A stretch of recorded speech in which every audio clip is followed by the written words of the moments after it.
Named the History of Los Angeles Graffiti Art, Volume 1. So we said, let's break it up in eras. Yeah. The first era being from 83 to 88.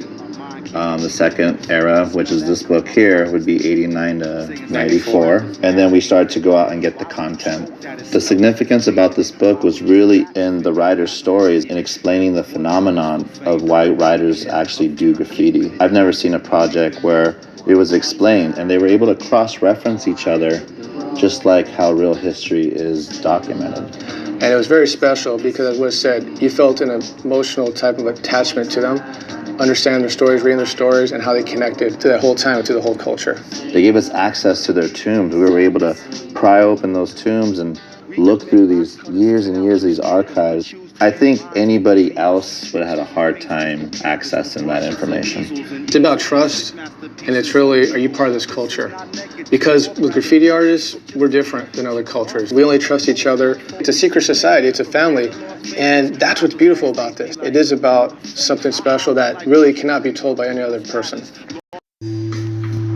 I find it amazing how many kids follow the art of Saber and his friends and all the other kids, but to hear the stories that they don't even know who he is. Some kids think he's a little Hispanic kid, and others think he's a black kid. Some kids think he's a short white kid. Some kids think he's, 16, and others think he's old.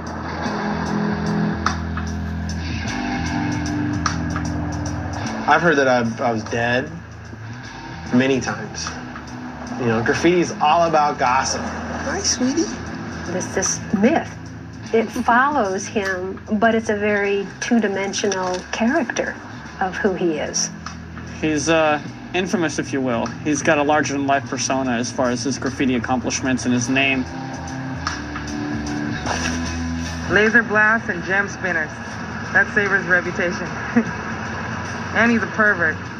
The first day I got my name was the day after I had my first sexual experience, and I saw the letters, and I saw that was the most amazing letter combination ever. Like an S in the beginning, an A is beautiful, a B in the middle, which makes it symmetrical, coming back into itself, the E to balance out the A, and then the R to kick it off. It's just like the sickest letter combination yet, I think, personally. And so I'm walking with her, holding her hand, crossing the street. She gets hit by a car, gets smashed, was lying on the center divider, leaking out of her head. And simultaneously, I'm looking across the street, and the kid who gave me my name was getting jumped by these serious gangsters. Basically, the two worlds of women and graffiti were just unfolding to me in this like hellish turmoil tornado of like, holy shit, this is what I'm in for the next, the rest of my life. When I would tattoo him, he would come and he would just unload on me this whole pent-up ration of shit. It's just like fever of Saber. Euro ICR Network, AK, LA. ICR. Go ahead and what does that stand? I'm Crown Royalty. Now Inner here's City Rebels. I crush rails. now here comes the dope shit right now.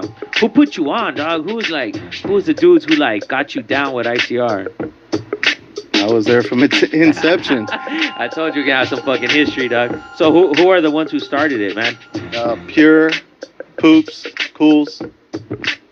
Those are the main heads that started it. I was there. And when it started, what was it? Was it like, all right, we're No, I don't want to hear the politics. Just get in the car and go, homie. We didn't flash JMC, homie. Nah, we didn't flash J for F. No, we don't kick it with JMC.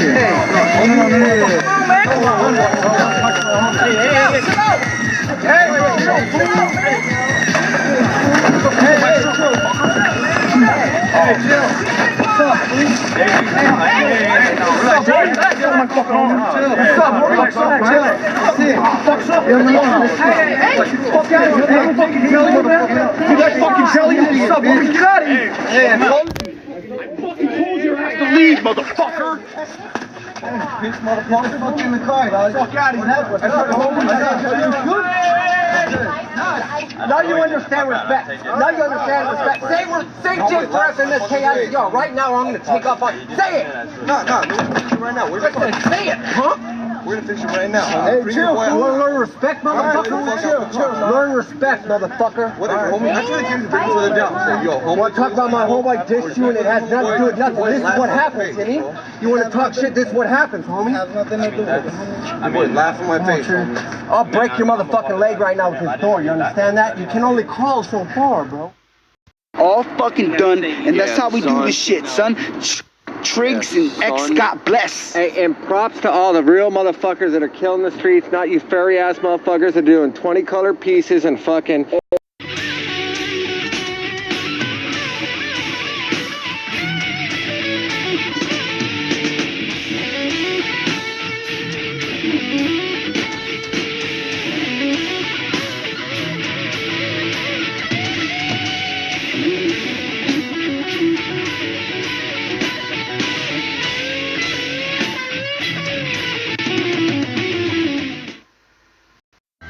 My name's Triggs, and I'm a body piercer. I own 3 tattoo shops in San Fernando Valley, Pacoima, Reseda, and North Hollywood. My first tattoo was my mom's name, and got it when I was 13.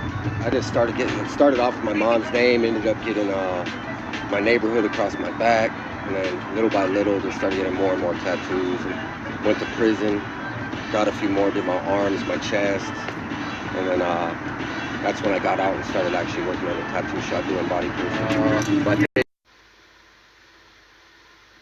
Fly on a busy local street, and a popular tattoo artist is shot dead. Tonight, friends and family mourn the man they say was always the most entertaining person in the room. Eyewitness News reporter Jory Rand is live in North Hollywood with the latest on the investigation. Jory? Well, they're just now getting ready to reopen this crime scene on Laurel Canyon Boulevard near the intersection of Victory Boulevard, which this afternoon erupted in gunfire. Now, police have not identified the victim of this shooting, but friends here tonight confirm it, and social media lit up with condolences with the news that Triggs was dead. The artist known as Triggs had an appearance that can be jarring. Tattoos covered nearly his entire face and head, but his friends say you shouldn't let his appearance fool you. You know what? Triggs is a real nice guy. It's that simple. He's a very nice guy. His father loves his family. A little before 6 tonight, police say Triggs got into some kind of altercation with another man. During the altercation, we have a victim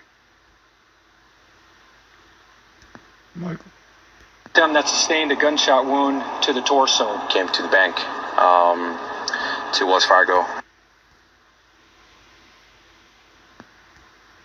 And I heard the gunshots. How many gunshots did you hear?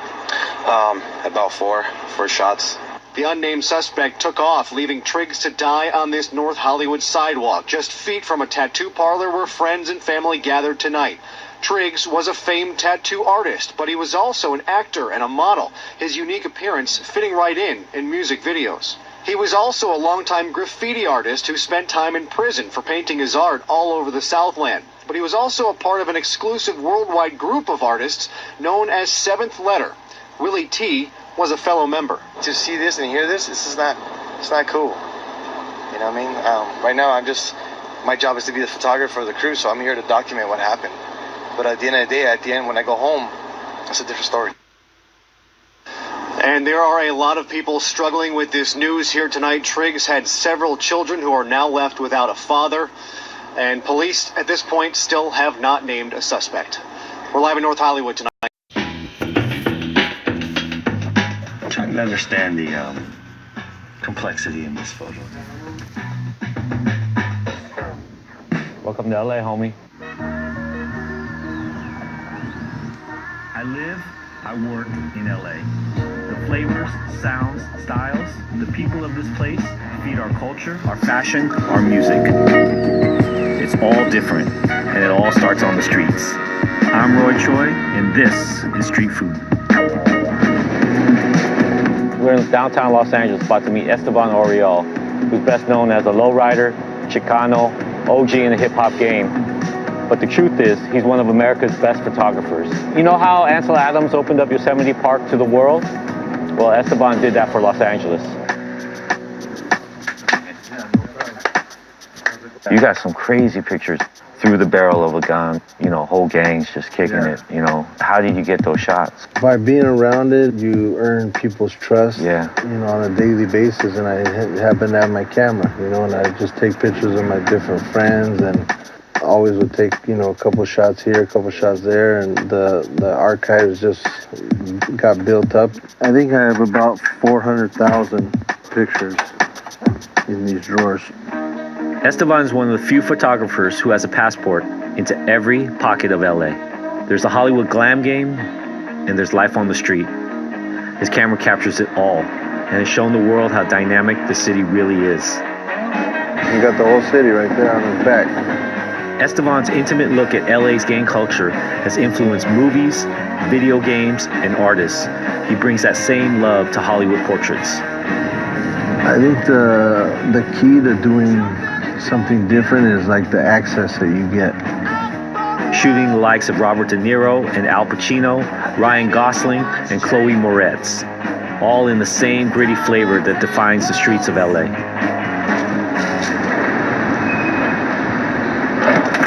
So these are all my Canon 81s. He never planned on being a photographer. These are some extra lenses that I have.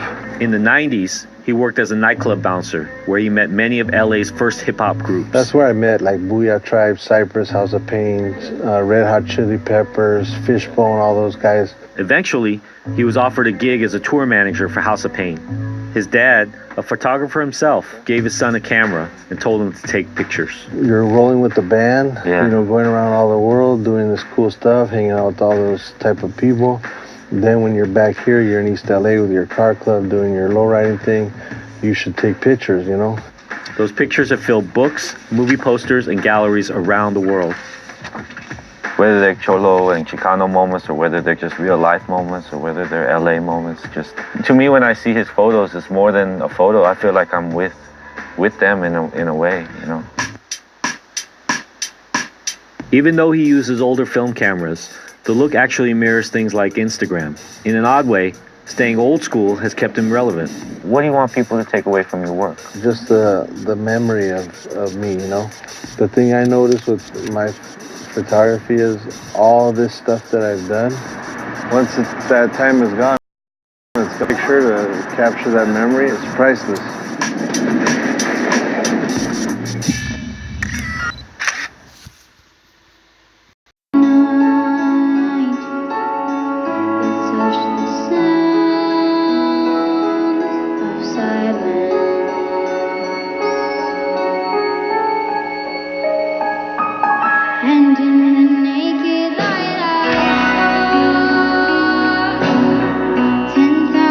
People, maybe more.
offensive to those who were offended by it? I think the most offensive thing was actually using the term graffiti and using a medium base spray paint. But in reality, it really was just a piece of artwork created to express the way I was feeling about some of the things I'm going through. And I want to say, you know, clear, I would not ever desecrate the flag. I would not ever burn a flag. I would never write on a flag. So to be accused of such things was really offensive to myself, because I feel I am an American and it's strong for me to stand up. And I do believe in the First Amendment. So for all the people that went a little crazy over this, obviously you need to, you know, get your head right. And, you know, my analogy is, you know, basically, you know, not even an analogy. You take you to County Hospital, Los Angeles at 2 a.m. and you're going to see some things that you're not going to be happy about. To be offended by, you know, somebody like me because they feel that their opportunity is being, you know, chiseled at. But the reality is there's sick people out there, and we need healthcare now. And it doesn't matter what bill it is. It doesn't matter how important, you know, these little aspects are. It's just about breaking the foundation and allowing this thing to move forward, because it's going to take time to make this work. So everybody trying to get this, you know, hit them out of the park kind of like, you know, bill, that's not going to appease anybody. Really, you have to allow this to grow and allow this to become something that can form and change into something more efficient for everybody. But if you don't allow it to grow, you can't go anywhere. And we're, decades in the making at this point. And there's people like me who are great artists who are willing to express themselves. So, you know, there's a lot more people out there.